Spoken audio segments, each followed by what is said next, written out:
Hi hello ಎಲ್ರಿಗೂ ನಮಸ್ಕಾರ, welcome back. ಇದು ನಮ್ಮೂರು ದೇವಸ್ಥಾನ ಕಟ್ಟಿದ್ರಲ್ಲ ಹೊಸದು, ಓಪನ್ ಆಗೋದಕ್ಕೆ ಮುಂಚೆ ಅಲಂಕಾರ ಮಾಡ್ತಾ ಇದ್ರಲ್ಲ, ಸೊ ಆ ವಿಡಿಯೋ. ಹಾಗೆ ಯಾರೆಲ್ಲ ನಮ್ಮ ಚಾನಲ್ನ ನೋಡ್ತಾ ಇದ್ದೀರಾ ಅಂದರೆ ಯೂಟ್ಯೂಬಲ್ಲಿ ನೋಡ್ತಿದ್ರೆ ಪ್ಲೀಸ್ ಸಬ್ಸ್ಕ್ರೈಬ್ ಮಾಡ್ಕೊಂಡು ನೋಡಿ. ಹಾಗೆ ಫೇಸ್ಬುಕ್ಕಲ್ಲಿ ವಿಡಿಯೋನ ನೋಡ್ತಾ ಇದ್ದರೆ ಫಾಲೋ ಮಾಡ್ಕೊಳ್ಳಿ. ಹಾಗೆ ದೇವಸ್ಥಾನ ವೆಂಕಟೇಶ್ವರ ಸ್ವಾಮಿ ದೇವಸ್ಥಾನ, ಅದಕ್ಕೆ ಅಲಂಕಾರ ಮಾಡ್ತಾ ಇದ್ದಾರೆ, ನೋಡ್ತಾ ಇರ್ಬೋದು. ತುಂಬ ಚೆನ್ನಾಗಿ ಅಲಂಕಾರನ ಮಾಡ್ತಾ ಇದ್ದಾರೆ. ಹಾಗೆ ಇದು ನಾನು ಮಾಡ್ಕೊಂಡಿರೋ ವಿಡಿಯೋ ಅಲ್ಲ, ನಮ್ಮೂರವರು ಮಾಡ್ಕೊಂಡಿದ್ದಿದ್ದು ವಿಡಿಯೋ. ನಮ್ಮೂರವ್ರು ಮಾಡ್ಕೊಂಡಿದ್ದಿದ್ದು ವಿಡಿಯೋಗೆ ಅವರು ಸ್ಟೇಟಸ್ಗೆ ಹಾಗೆ ಗ್ರೂಪಲ್ಲೆಲ್ಲ ಹಾಕಿದ್ರಲ್ಲ, ಆ ವಿಡಿಯೋನ ನಾನು ತೊಗೊಂಡು ಈ ರೀತಿ ಎಡಿಟ್ ಮಾಡಿ ಹಾಕ್ತಾಯಿದ್ದೀನಿ. ಹಾಗೆ 3 ದಿವಸ ದೇವಸ್ಥಾನದ ಓಪನ್ ಇತ್ತು, 4, 5, 6ಕ್ಕೆ. ಹಾಗೆ ನದಿ ಹತ್ರ, ನಮ್ಮೂರ ಹತ್ರನೇ ನದಿ ಹರಿಯುತ್ತೆ ಅಂದರೆ ಶಿಂಷಾ ನದಿ. ಅಲ್ಲಿ ನದಿ ಹತ್ರ 101 ಕಳಸನ ತೊಗೊಂಡೋಗಿ ದೇವ್ರನ್ನ ಪರಿಶುದ್ಧ ಅಂದರೆ ಗಂಗೆ ಪೂಜೆ ಮಾಡಿಕೊಂಡು ಕಳಸಕ್ಕೆ ನೀರೆಲ್ಲ ಎತ್ಕೊಂಬರೋದು. ಇಲ್ಲಿ ನೋಡ್ತಾ ಇರ್ಬೋದು, ಉತ್ಸವ ಮೂರ್ತಿ ಅಂತ ಇರುತ್ತಲ್ಲ, ಆ ದೇವ್ರನ್ನ ತೊಗೊಂಡೋಗಿ ಅಲ್ಲಿ ಪೂಜೆ ಮಾಡ್ಕೊಂಡು ಬಂದಿರೋದು. ಹಾಗೆ ನಮ್ಮೂರಿನ ಗ್ರಾಮ ದೇವತೆ ಆಗಿರ್ತಕ್ಕಂಥ ಕೆಂಪಮ್ಮ ಅಂದರೆ ಕಣ್ಕೂರಮ್ಮ ಅಂತ ಅಂತೀವಿ, ಅದನ್ನು ಕೂಡ ತೊಗೊಂಡೋಗಿ ಅಲ್ಲಿ ಪೂಜೆ ಎಲ್ಲ ಮಾಡಿಕೊಂಡು ಬಂದಿರೋದು. ಈ ಥರ ಸೋಮ ಎಲ್ಲ ಕುಣಿತತೆ ನಮ್ಮೂರಲ್ಲಿ, ಅಂದರೆ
ಹಾಗೆ ದೇವಸ್ಥಾನ ಓಪನ್ ಇದ್ದಿದ್ದು 4, 5, 6 ಅಂದರೆ ಬುಧವಾರ, ಗುರುವಾರ, ಶುಕ್ರವಾರ ಇತ್ತು.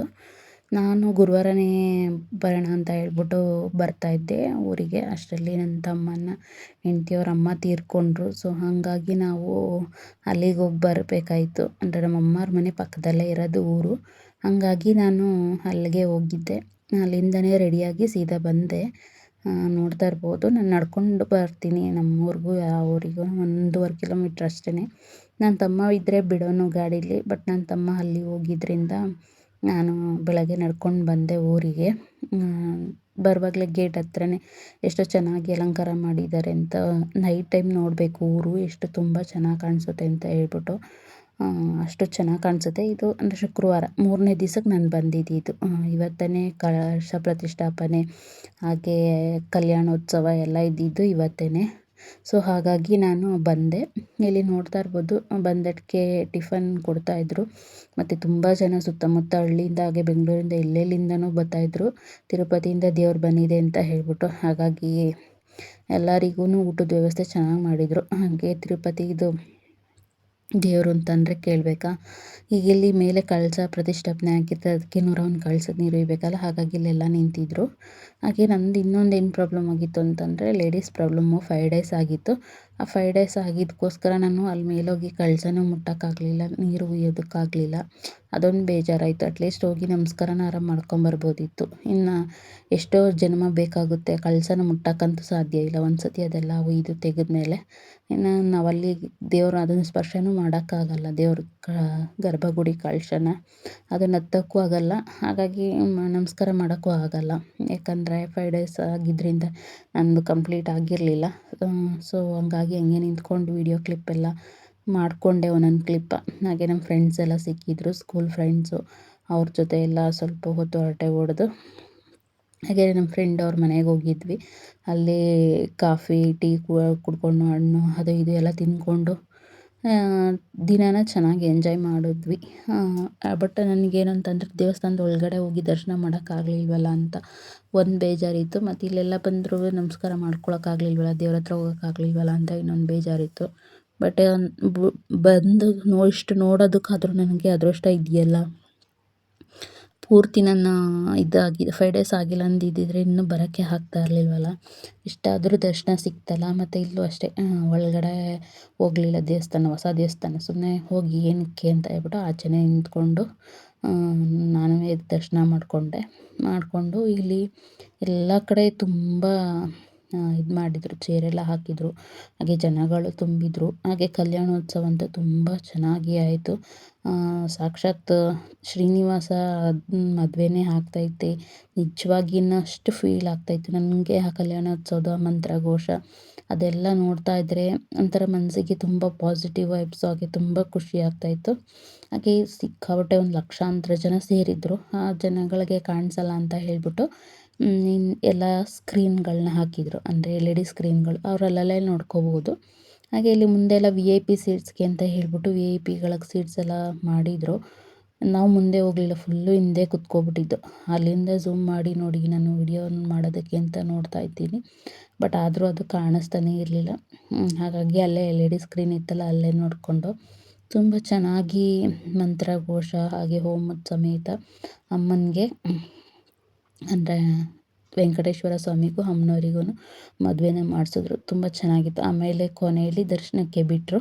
ಹೇಳಿದರು ಕೊನೆಯಲ್ಲಿ ದರ್ಶನಕ್ಕೆ ಬಿಡ್ತಾರೆ ಎಲ್ಲ ಆದಮೇಲೆ ಅಂತ ಹೇಳ್ಬಿಟ್ಟು ದರ್ಶನಕ್ಕೆ ಬಿಟ್ಟರು. ದರ್ಶನ ಮುಗಿಸ್ಕೊಂಡು ಊಟ ಎಲ್ಲ ಮುಗಿಸ್ಕೊಂಡು ನಾನು ಮತ್ತೆ ನೈಟು ನಮ್ಮಮ್ಮ ಅವ್ರ ಮನೆಗೆ ಬಂದ್ಬಿಟ್ಟೆ. ಯಾಕಂದರೆ ಬೆಳಗ್ಗೆ ಅಷ್ಟೊತ್ತಿಗೆ ಎದ್ದು ಕೆಲ್ಸಕ್ಕೆ ಹೋಗಬೇಕಿತ್ತು. ಸೊ ಹಾಗಾಗಿ ಇಲ್ಲೇ ಕುತ್ಕೊಂಡ್ರೆ ಆಗಲ್ಲ ಅಂತ ಹೇಳ್ಬಿಟ್ಟು, ಹಾಗೆ ನಮ್ಮದು ಮನೆ ಇಲ್ಲ ನಮ್ಮೂರಲ್ಲಿ, ಅಂದರೆ ಕಣ್ಕೂರಲ್ಲಿ. ಸೊ ನಮ್ಮ ರಿಲೇಷನ್ ಅಂದರೆ ನಮ್ಮ ಭಾವ, ನಮ್ಮ ಯಜಮಾನ್ರ ಕಡೆ ರಿಲೇಷನ್ನವ್ರ ಮನೆ ಇದೆ. ಸೊ ಅವ್ರ ಮನೇಲಿ ಯಾರೂ ಇರಲಿಲ್ಲ. ಮನೆಗೆ ಬಂದೆ, ಅವರು ಯಾರೂ ಇರಲಿಲ್ಲ. ಸೊ ಹಂಗಾಗಿ ಬಂದ್ಬಿಟ್ಟೆ. ಪಕ್ಕದಲ್ಲೇ ನಮ್ಮ ಅಮ್ಮರ ಮನೆ ಇರೋದ್ರಿಂದ ಎಲ್ಲ ನಮ್ಮ ಅಮ್ಮರ ಮನೆಯಿಂದನೇ ಹೋಗಿ ಮಾಡ್ತೀನಿ. ಏನೋ ಭಗವಂತನ ದಯೆಯಿಂದ ನಮಗೊಂದು ಗೂಡು ಮಾಡಿಕೊಟ್ರೆ ಸಾಕು ಅಂತ ಬೇಡ್ಕೊತೀನಿ. ಆ ವೆಂಕಟೇಶ್ವರ ಸ್ವಾಮಿ ಹತ್ರ ನಾನು ಅದೇ ಕೇಳ್ಕೊಳ್ಳೋದು. ನಾನೊಂದು ಊರಲ್ಲಿ ಒಂದು ಸೀಟ್ ಮನೆಯೇ ಸಾಕು, ಮೋಲ್ಡ್ ಬೇಡ. ಒಂದು ಸೀಟ್ ಮನೆ, ಪುಟ್ಟದೊಂದು ಗೂಡು ಮಾಡ್ಕೋಬೇಕು ಅಂತ ತುಂಬ ಆಸೆ. ನಾವು ಬೆಂಗಳೂರಲ್ಲಿದ್ರೂ ಬೆಂಗಳೂರಲ್ಲಿ ಮನೆ ಇಲ್ಲ ನಮಗೆ, ಸ್ವಂತ ಮನೆ ಏನುವೆ. ನಾವಿರೋದು ಬಾಡಿಗೆ ಮನೇಲಿ. ಹಾಗೆ ಊರಲ್ಲೂ ಮನೆ ಇಲ್ಲ. ಸೊ ಜೀವನದಲ್ಲಿ ಮನುಷ್ಯರಾಗಿ ಹುಟ್ಟಿದ್ಮೇಲೆ ಒಂದು ಗೂಡು ಇರಬೇಕು. ಎಂಥ ಪ್ರಾಣಿ ಪಕ್ಷಿಗಳಿಗೂ ಕೂಡ ಒಂದು ಗೂಡು ಇರುತ್ತೆ. ನೀವು ನೋಡ್ಬೋದು, ಪಕ್ಷಿಗಳು ಕೂಡ ಅಷ್ಟೇ ಕಷ್ಟಪಟ್ಟು ಒಂದು ಗೂಡು ಕಟ್ತವೆ, ಅದರಲ್ಲಿ ಮೊಟ್ಟೆ ಇಕ್ತವೆ, ಮರಿ ಮಾಡ್ತವೆ. ಹಾಗೆ ಎಂಥ ಸಣ್ಣ ಸಣ್ಣ ಪ್ರಾಣಿಗಳಾಗಿರುವೆ ಅದನ್ನಾದರೂ ಸರಿ, ಅದನ್ನು ಗೂಡು ಕಟ್ತವೆ. ಅವು ಮೊಟ್ಟೆಗಳನ್ನ ಶೇಖರಣೆ ಮಾಡುತ್ತೆ, ಅದೇ ಮರಿ ಮಾಡುತ್ತೆ. ಹಾಗೆ ಹುತ್ತ ಹಾವಿಗೆ ಆಗಲಿ, ಮತ್ತು ಗೀಜಗನ ಗೂಡು ಅಂತ ನೋಡಿರ್ತೀವಲ್ವ, ಅದೂ ಅಷ್ಟೇ. ಎಲ್ಲ ಪಕ್ಷಿಗಳಿಗೂ ಕೂಡ ಪ್ರಾಣಿಗಳು ಮನೆ ಕಟ್ಟಲ್ಲ, ಪ್ರಾಣಿಗಳು ಒಂದು ಟೈಮಲ್ಲಿ ಒಂದು ಸೇಫ್ಟಿ ಜಾಗ ಅಂತ ಹುಡುಕೋತವೆ. ಸೊ ಹಾಗೆ ಎಲ್ಲದಕ್ಕೂ ಒಂದು ಇದು ಇದ್ದೇ ಇರುತ್ತೆ. ಸೊ ನಾವು ಮನುಷ್ಯರಾಗಿ ಹುಟ್ಟಿದ್ಮೇಲೆ ನಮಗೆ ಬುದ್ಧಿವಂತಿಕೆ ಇದ್ಮೇಲೆ ಅಟ್ಲೀಸ್ಟ್ ಒಂದು ಗೂಡನ್ನಾದರೂ ಮಾಡ್ಕೊಳ್ಳೋದು ಬೇಡವಾ ಅಂತ ಒಂದು ನನಗೆ ತುಂಬ ಕೊರಗಿದೆ. ಏನೋ ಆ ವೆಂಕಟೇಶ್ವರ ಸ್ವಾಮಿ ದಯೆಯಿಂದ ಈ ವರ್ಷ ಕಳೆಯೋದ್ರೊಳಗಡೆ ನಾನು ಒಂದು ಗೂಡು ಮಾಡಿಕೊಳ್ಳೇಬೇಕು ಅಂತ ತುಂಬ ಆಸೆ ಪಟ್ಟಿದ್ದೀನಿ. ಅದಕ್ಕೆಲ್ಲ ನಿಮ್ಮ ಬೆಂಬಲ ಆಶೀರ್ವಾದ ಬೇಕು. ಸೊ ಎಲ್ಲರೂ ಆಶೀರ್ವಾದ ಮಾಡಿ. ಇದಿಷ್ಟೇ ನಾನು ಕೇಳ್ಕೊಳ್ಳೋದಕ್ಕಾಗೋದು. ಹಾಗೆ ಎಲ್ಲ ಊಟ ಎಲ್ಲ ಮುಗಿಸ್ಕೊಂಬಂದಮೇಲೆ ನನ್ನ ತಂಗಿ ಮಗ, ನಮ್ಮ ತಂಗಿ ಯಜಮಾನರು ಎಲ್ಲ ಬಂದಿದ್ದರು. ಹಾಗೆ ನನ್ನ ಮಕ್ಕಳೇ ಬಂದಿರಲಿಲ್ಲ, ನಮ್ಮ ಮಕ್ಕಳು ನಮ್ಮ ಯಜಮಾನ್ರು ಯಾರೂ ಬಂದಿರಲಿಲ್ಲ. ನಾನು ಊರಿಗೆ ಒಬ್ಬಳೇ ಹೋಗಿದ್ದೆ. ಮಕ್ಕಳಿಗೆ ಎಕ್ಸಾಮ್ ನಡೀತಿತ್ತು, ಹಾಗೆ ಹಸ್ಬೆಂಡ್ ಬಂದಿರಲಿಲ್ಲ. ನೋಡಿದ್ರೆ ಅವ್ರ ಊರಿಗೆ ಅವರೇ ಮೊದಲು ಬರಬೇಕಿತ್ತು, ಇಂಪಾರ್ಟೆಂಟು ಮನೆ ಯಜಮಾನ ಆದವರು. ಬಟ್ ಆ ವಿಷಯದಲ್ಲಿ ನನಗೆ ಸ್ವಲ್ಪ ಇದೇನೆ. ಬಟ್ ಏನು ಮಾಡೋಕ್ಕಾಗಲ್ಲ, ದೇವರೆಲ್ಲರಿಗೂ ಎಲ್ಲ ಥರನೂ ಕೊಡಲ್ಲ. ಹಾಗಾಗಿ ಈಗ ಇಲ್ಲಿಂದನೇ ನೋಡ್ಕೊಳ್ಳಿ ಎಷ್ಟು ಚೆನ್ನಾಗಿ ಅಲಂಕಾರ ಮಾಡಿದ್ದಾರೆ ಅಂತ ಹೇಳ್ಬಿಟ್ಟು. ಹಾಗಿದ್ದು ವಾಪಸ್ ನಾನು ಊರಿಗೆ ಬರ್ತಾ ಇದ್ನಲ್ಲ, ಮತ್ತೆ ನೈಟ್ ನಡ್ಕೊಂಬರ್ತಾಯಿದ್ದೆ. ಎಷ್ಟೊಂದು ವೆಹಿಕಲ್ಸ್ ಹೋಗ್ತಾಯಿತ್ತು ಅಂದರೆ ಬೆಂಗಳೂರು ಥರ ಟ್ರಾಫಿಕ್ ಇರ್ಬೋದು ಅನ್ನೋ ಥರ ಒಂದು ಸೆಕೆಂಡ್ ಒಂದು ಕಾರ್ಗಳು, ಟೂ ವೀಲರ್ಸು, ಹಾಗೆ ಆಟೋಗಳು, ಬೈಕುಗಳು ತುಂಬ ವೆಹಿಕಲ್ಸ್ ಹೋಗ್ತಾ ಇದ್ದು. ಬಂದು ಇಲ್ಲಿ ಅದಲ್ಲಿ ಗೇಟ್ ಅಂತ ಹೇಳಿದ್ನಲ್ಲ, ಗೇಟಲ್ಲಿ ಈ ಥರ ಚೆನ್ನಾಗಿ ಲೈಟಿಂಗ್ಸ್ ಎಲ್ಲ ಬಿಟ್ಟಿದ್ದರು. ಹಾಗಾಗಿ ಹಂಗೆ ಒಂದು ಕ್ಲಿಪ್ ತೊಗೊಂಡೆ. ಅಷ್ಟು 9:30 10 ಗಂಟೆ ನೈಟಲ್ಲಿ ನಾನು ಒಬ್ಬಳೇ ನಡ್ಕೊಂಡು ಬಂದೆ. ನನಗೇನು ಭಯನೇ ಆಗಲಿಲ್ಲ. ಅದೇ ಬೇರೆ ಟೈಮಲ್ಲಿ ಆಗಿದ್ದಿದ್ರೆ ಭಯ ಆಗೋದು. ಈಗ ಅಂದರೆ ಅಷ್ಟೊಂದು ವೆಹಿಕಲ್ಸ್ ಓಡಾಡ್ತಿತ್ತಲ್ಲ, ಸೊ ಹಾಗಾಗಿ ಭಯ ಆಗಲಿಲ್ಲ. ಇದು ಬೆಳಗಿನ ಜಾವನೇ ನನ್ನ ತಮ್ಮ ಇಲ್ಲಿ TB ಹತ್ರ ಬಿಟ್ಟಿದ್ದ, ಬಸ್ ಹತ್ಕೊಂಡು ಈ ಬೆಂಗಳೂರಿಗೆ ಬರೋದಕ್ಕೆ. ಆವಾಗ ಅಲ್ಲೇ ಒಂದು ಕ್ಲಿಪ್ನ ತೊಗೊಂಡಿದ್ದು. ಹಾಗೆ ಇದು ಯಾರ್ಯಾರೋ ವಿಡಿಯೋ ಮಾಡಿ ಹಾಕಿರಲಿಲ್ಲ, ಅಂದರೆ ಸಾಂಗ್ಸ್ ಎಲ್ಲ ಸೆಟ್ ಮಾಡಿ ಹಾಕಿದ್ರು. ಅದ್ರದ್ದೆಲ್ಲ ಒಂದು ವಿಡಿಯೋನ ಹಾಕ್ತಾಯಿದ್ದೀನಿ, ನೋಡ್ಕೊಳ್ಳಿ. ಇದೇ ನಮ್ಮೂರು ಎಷ್ಟು ಚೆನ್ನಾಗಿ ಕಾಣಿಸ್ತಾ ಇದೆ ಅಂತ, ಎಷ್ಟು ಬ್ಯೂಟಿಫುಲ್ ಆಗಿದೆ ಅಂತ. ಈಗ ನಮ್ಮೂರ ಕಡೆಯೇ ಎಲ್ಲ ಮೋಲ್ಡ್ ಮನೆಗಳಾಗಿದ್ದಾವೆ, ಹಂಚಿನ ಮನೆ ಅಷ್ಟೇ, ಅಲ್ಲ ಒಂದೊಂದು ಹಂಚು ಮನೆ, ಸೀಟ್ ಮನೆ. ಹಾಗೆ ಈಗೆಲ್ಲ ಜಾಸ್ತಿ ಊರ ಕಡೆನೂ ಮೋಲ್ಡ್ ಮನೆ ಕಟ್ತಾರೋ, ಹೊಸ ಮನೆಗಳು ಕಟ್ಟೋರು. ನಮ್ಮದು ದೊಡ್ಡ ಊರೇನೆ, ಒಂದು 200 ಮನೆ ಹತ್ತತ್ರ ಇರ್ಬೋದು ಅಂತ ಅನಿಸುತ್ತೆ. ಎಕ್ಸಾಕ್ಟಾಗಿ ನನಗೆ ಗೊತ್ತಿಲ್ಲ. ನಮ್ಮ ಅಪ್ಪವ್ರ ಮನೆ ಮಾತ್ರ ಒಂದು 25 ಮನೆ ಗ್ರಾಮ. ಬಟ್ ನಮ್ಮ ಯಜಮಾನ್ರ ಮನೆ ಊರು ಮಾತ್ರ ದೊಡ್ಡ ಊರೇನೆ. ಹಾಗಾಗಿ ಒಳ್ಳೆ ಇದು ಪೂಜೆದೆಲ್ಲ ಆಯಿತು. ಇದೆಲ್ಲ ಬೇರೆಯವ್ರ ವಿಡಿಯೋ ಮಾಡಾಕಿದ್ದನ್ನು ನಾನು ನನ್ನ ವಿಡಿಯೋಗೆ ಅಂದರೆ ಗ್ರೂಪಲ್ಲಿ ಹಾಕಿದ್ರು, ಊರ ಗ್ರೂಪಲ್ಲಿ, ಅದರಲ್ಲಿಂದ ತೊಗೊಂಡು ಆ್ಯಡ್ ಮಾಡಿದ್ದೀನಿ. ಹಾಗೆ ಯಾರೆಲ್ಲ ನಮ್ಮ ಚಾನೆಲ್ನ ನೋಡ್ತಾ ಇದ್ದೀರಾ, ಪ್ಲೀಸ್ ಸಬ್ಸ್ಕ್ರೈಬ್ ಮಾಡ್ಕೊಂಡು ನೋಡಿ. ವಿಡಿಯೋ ಇಷ್ಟ ಆಯಿತು ಅಂತಂದರೆ ಲೈಕ್ ಮಾಡಿ, ಕಮೆಂಟ್ ಮಾಡಿ, ಶೇರ್ ಮಾಡಿ. ಇದು ನಿಮ್ಮ ಫ್ಯಾಮಿಲಿ ಫ್ರೆಂಡ್ಸಿಗೂ ಹೇಳಿ ಸಬ್ಸ್ಕ್ರೈಬ್ ಮಾಡ್ಕೊಳ್ಳೋದಕ್ಕೆ.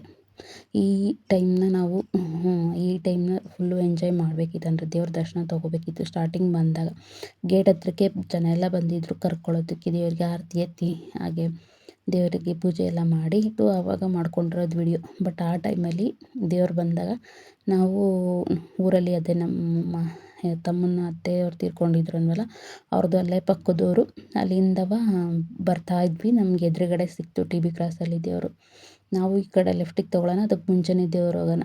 ನಾವು ಆಗ ಸಾಕ್ಷಾತ್ ಶ್ರೀನಿವಾಸ ತಿರುಪತಿಯಿಂದ ಬಂದಿದ್ದಾನೆ ನಮ್ಗೆ ಎದುರಾಗಕ್ಕೆ ಅಂತ ಹೇಳ್ಬಿಟ್ಟು ಅಂದ್ಕೊಂಡ್ವಿ. ನಾವು ಗೇಟ್ ಹತ್ರ ಹಿಂಗೆ ತಿರ್ಕೊಳ್ಳೋಕೆ ಮುಂಚೆನೇ ದೇವರು ಮುಂದೆ ಹೋಯ್ತು. ಒಳ್ಳೆ ಅದೃಷ್ಟ ಮಾಡಿದ್ದೀವಿ ಅಂದ್ಕೊಂಡ್ವಿ. ಹಾಗೆ ನಮ್ಮೂರವರೆಲ್ಲ ಇದ್ರಲ್ಲ, ಅವರೆಲ್ಲ ಅನ್ಕೋತಾ ಇದ್ರು, ನೋಡಿ ತಿರುಪತಿ ದೇವರೇ ನಮ್ಮೂರೊಳಗಡೆ ಆಸವಾಯ್ತೈತೆ, ನಾವೇ ಅದೃಷ್ಟವಂತರು, ನಮ್ಮೂರ ಮೇಲಾಸೆ ಹೋಯ್ತೈತೆ ಅಂತ ಹೇಳ್ಬಿಟ್ಟು. ಹಾಗೆ ಇದು ವಿಗ್ರಹ ನಮ್ಮೂರ ದೇವ್ರದ್ದು, ಹಾಗೆ ಉತ್ಸವ ಮೂರ್ತಿ. ಈಗ ಅಲ್ಲಿ ಮಾಡಿರ್ತಕ್ಕಂಥ ಹೋಮ ಪೂಜೆದು ಎಲ್ಲ ಫೋಟೋಸ್ನ ಹಾಕಿ ಎಲ್ಲ ವಿಡಿಯೋ ಮಾಡಿ ಹಾಕಿದ್ರಲ್ವ, ಸೊ ಆ ವಿಡಿಯೋಸು. ವಿಡಿಯೋ ಹೇಗೆ ಅನ್ನಿಸ್ತು ಅಂತ ಹೇಳ್ಬಿಟ್ಟು ಕಮೆಂಟ್ಸ್ ಮಾಡಿ. ಹಾಗೆ ಪೂರ್ತಿ ವಿಡಿಯೋ ನೋಡಿದ್ದಕ್ಕೆ thank you so much. Please subscribe ಮಾಡ್ಕೊಂಡು ನೋಡಿ. ಹಾಗೆ ಆ ದೇವರ ಆಶೀರ್ವಾದ ನಿಮ್ಮೆಲ್ಲರ ಮೇಲೂ ಇರಲಿ ಅಂತ ಬಯಸ್ತೀನಿ.